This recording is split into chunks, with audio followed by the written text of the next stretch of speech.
Welcome to Win the City Wisdom, produced by New Acropolis. New Acropolis is a school and community dedicated to living philosophy.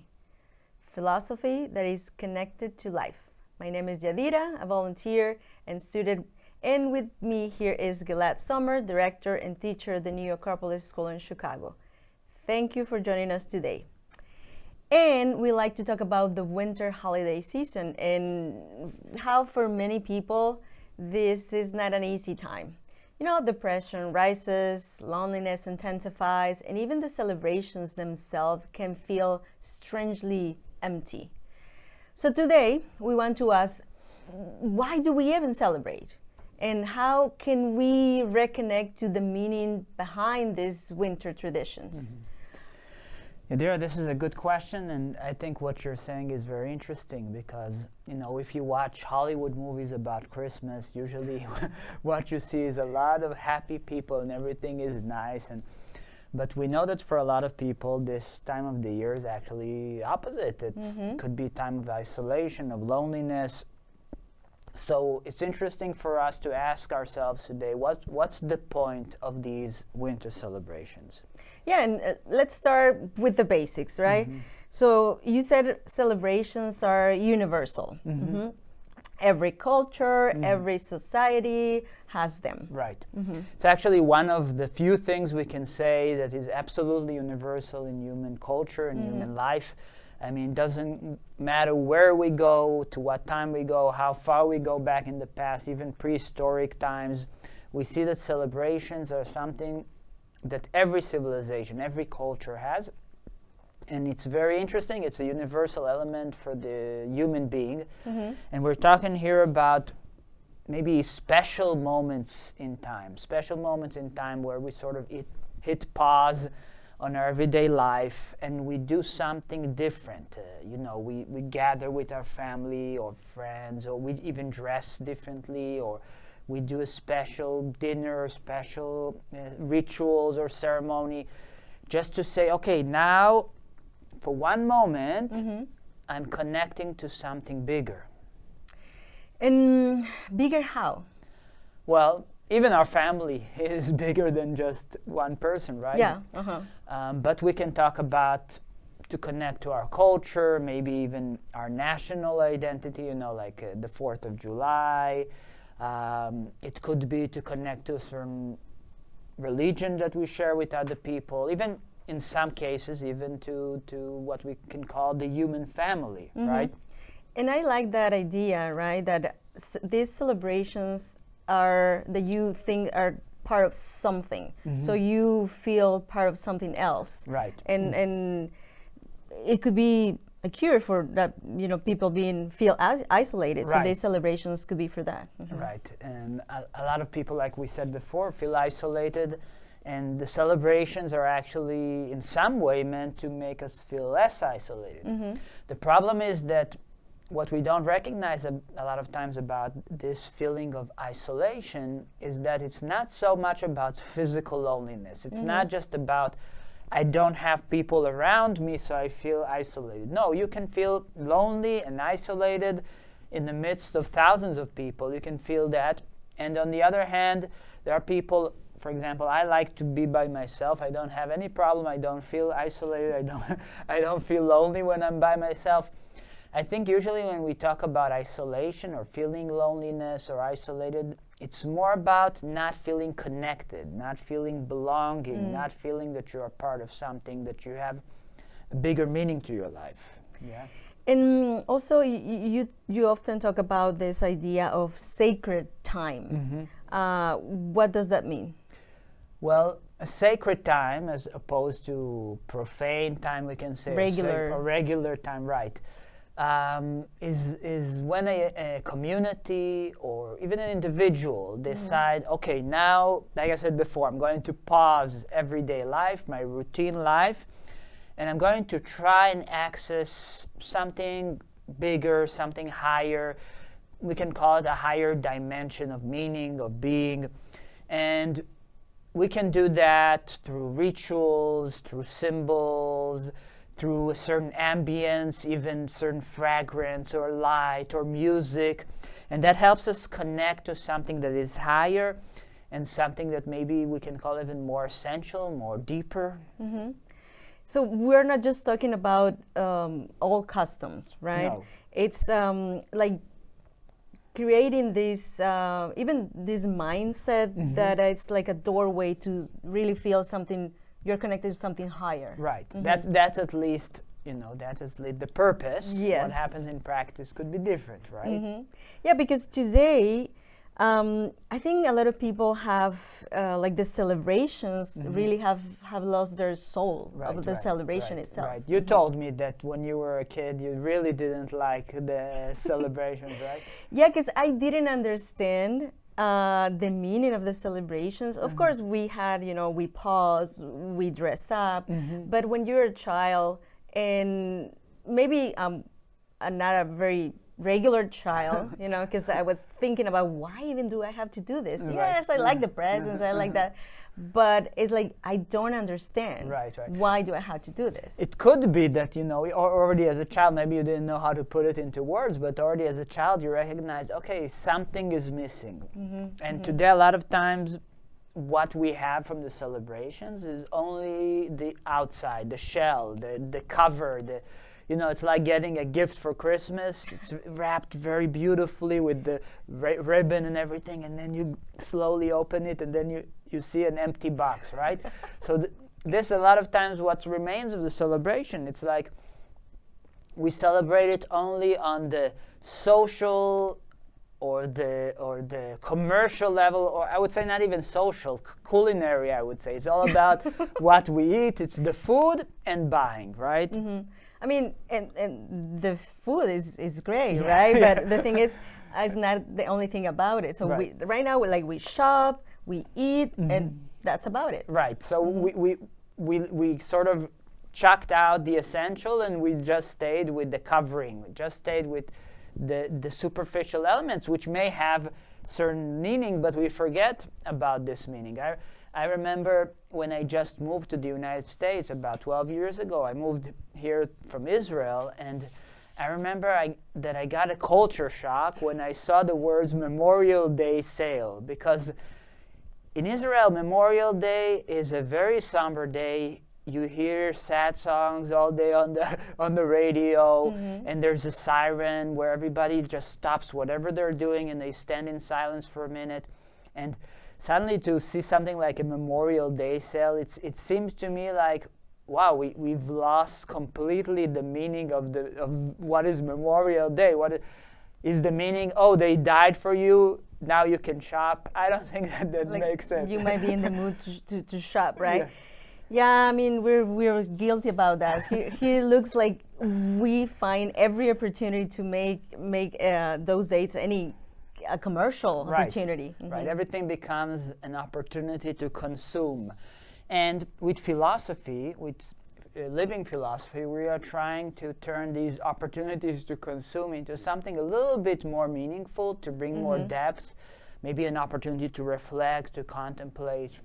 And the idea that we talk about these winter celebrations is really to reconnect the celebration with meaning. So the big question is, how can we do it? How can we reconnect meaning to the celebrations?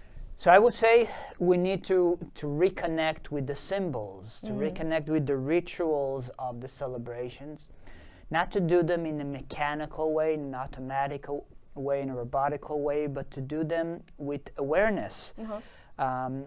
Because symbols speak directly to the human souls. They speak, when we know how to connect with them, they can elevate us, they can help us reconnect to the idea and the meaning of the celebration. And usually a symbol is recognizable and everyone can understand symbols. They're very easy to connect with. And so give us an example, since we're in winter season. Let's talk about the symbols of Christmas and Hanukkah. Right, so Christmas and Hanukkah and Kwanzaa and other winter celebrations are perfect examples. So first of all, they're usually around the winter solstice. So take, for example, Christmas celebrated on the 25th of December. It's not a coincidence that it's right around the corner from the 20th or the 21st of December, which is the winter solstice. We have a special date there, special time of the year, which is the shortest day of the year, where the sun is at the lowest point in the horizon. And you can imagine the ancient people were much more connected to the skies than we are. And every day they see the sun goes down, the sun goes down, the sun goes down. And, you know, using the imagination, of course, they knew that the sun will rise up again, but using the imagination, you can imagine this kind of process continuing forever until the sun disappears from the horizon and it's only darkness, right? And that's why the Romans, on around the 21st of December, they celebrated the celebration called Sol Invictus, which means the unconquerable sun, because for them that lowest moment in winter, the lowest point, was also the beginning of the rise, because from that day the sun actually rises in the horizon. And it's for them was a symbol that the sun, even though it seems like it's going to lose, it's going to disappear, the sun is coming back again and the light comes back.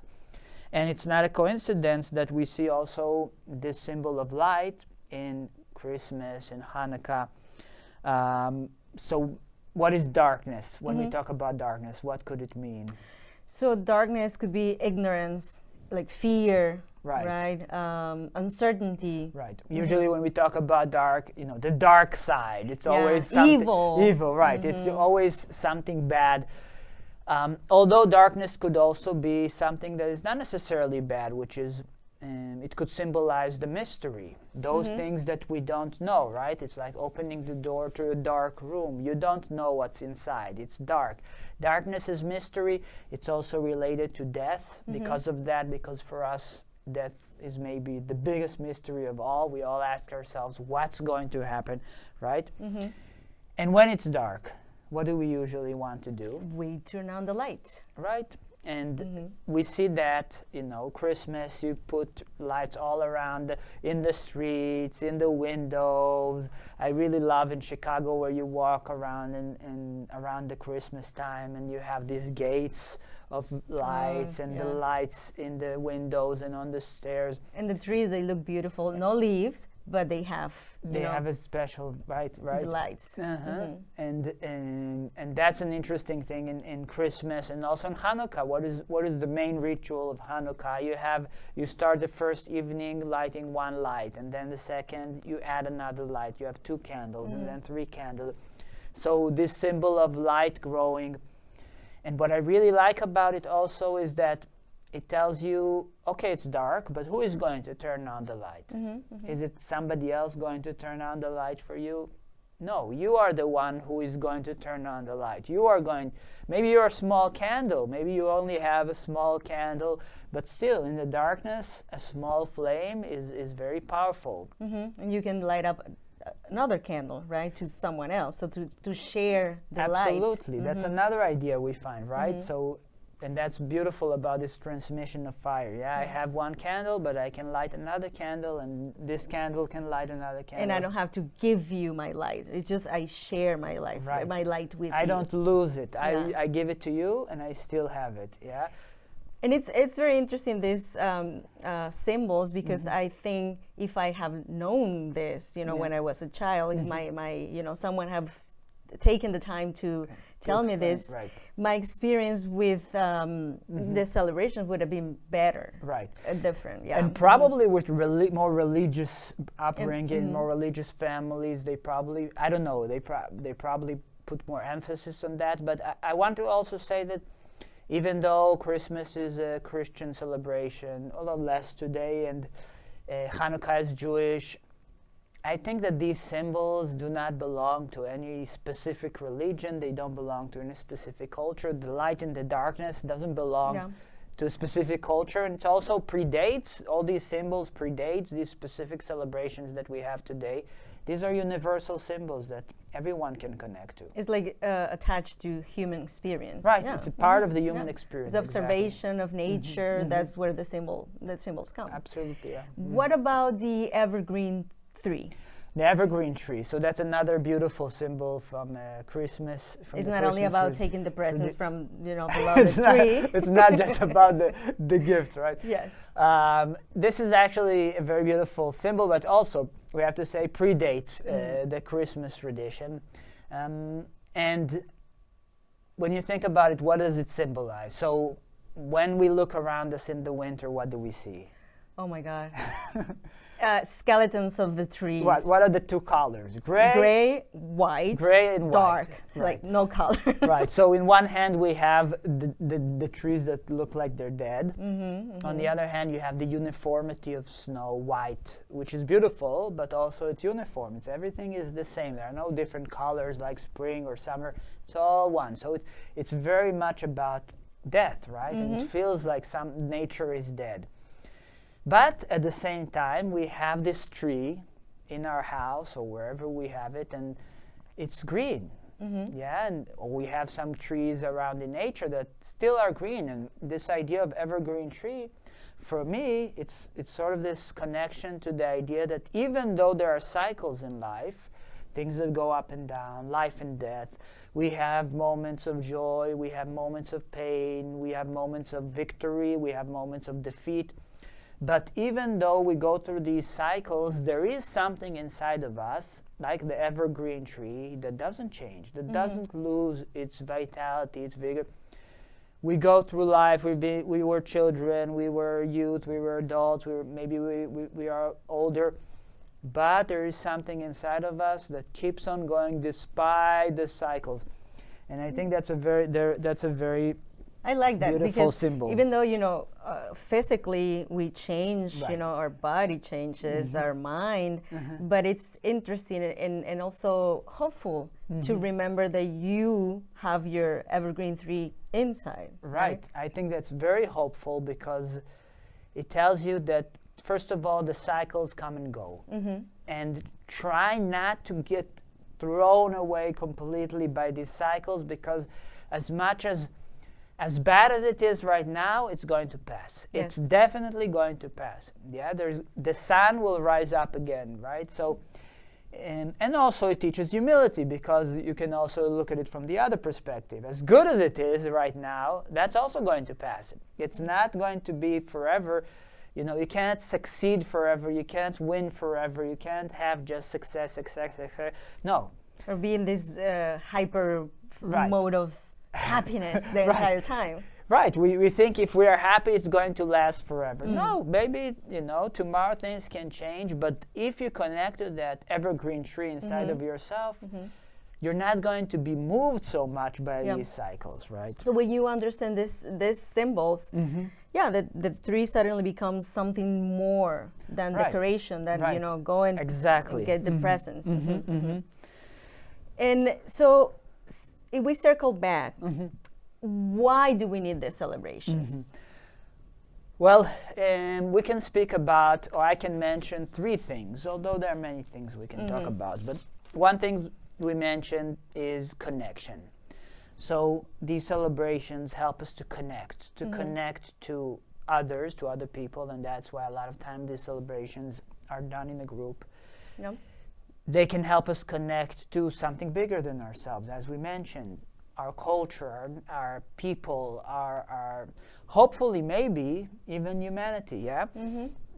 We can. Another thing we can talk about is that these celebrations give us meaning. They help us come out of this isolated place of disconnection and connect to, first of all, a sense of belonging, and give us more meaning to our lives, right?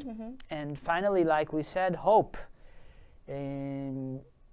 Specifically, these celebrations of winter, as we said, they can give us hope because they can remind us once again that it depends on us to light lights. We cannot wait for somebody else to do it for us.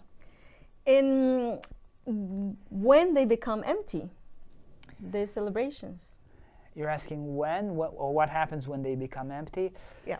Well, we know what that happens because in many ways they already have become empty, and that's why we see these manifestations of isolation, of loneliness, of depression, because it's almost like our soul is telling us it should be different.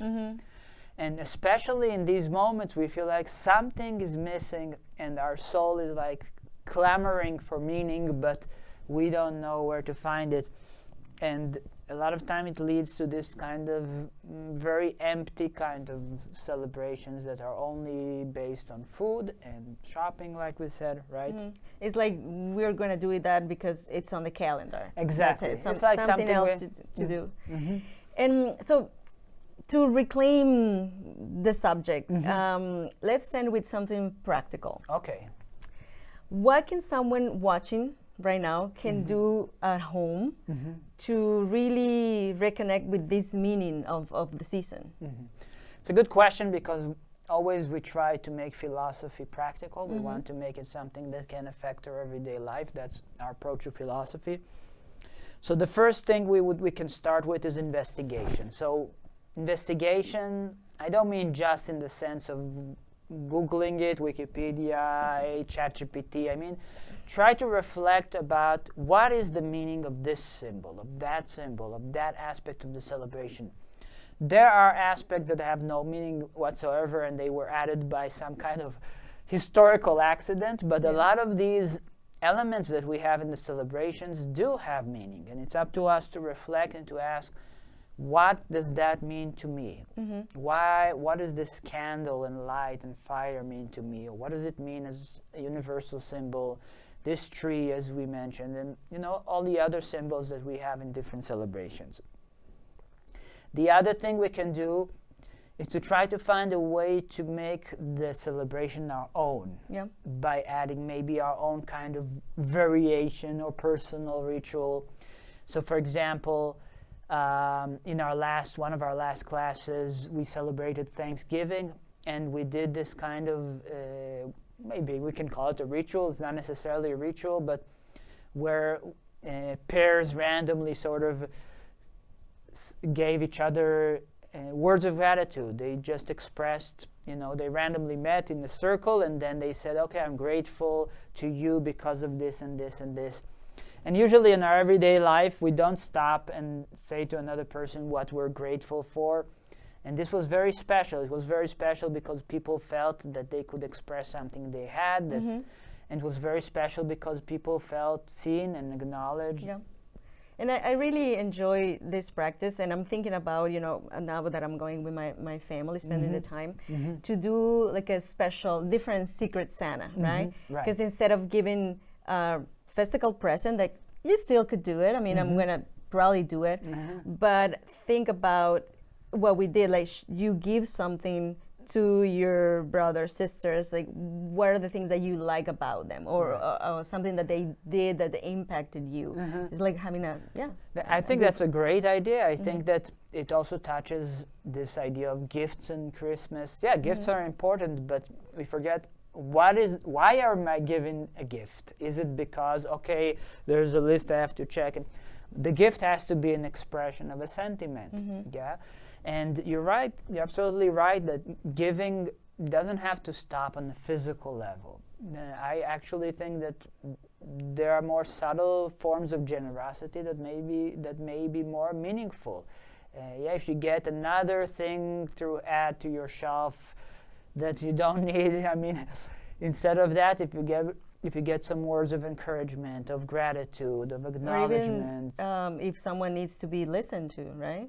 That's your time. Right. What's more valuable than your time? Right. You give of yourself, of your presence, listening to someone, being there for someone. I think that's also an expression of generosity that is very valuable, right?